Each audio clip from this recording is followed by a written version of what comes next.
In this video, I'm going to show you how to scale your tables columns so that they perfectly fit the text in Canva. So I have this table here and I want to remove this unnecessary space because there's a lot of space, as you can see, between the text and the borders of the cell.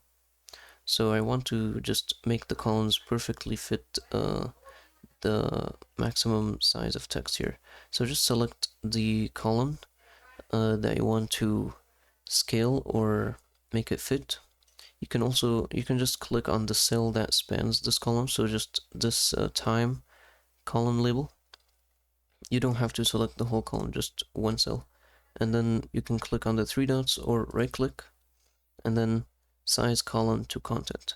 So click on that, and as you can see, it scaled the column automatically to perfectly fit the text and not allow it to wrap around. So not allow it to do this basically.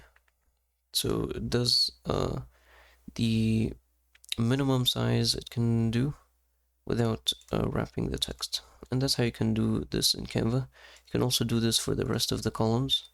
You can just select all of them and then right click size columns to content, and you can do this for all the columns as well.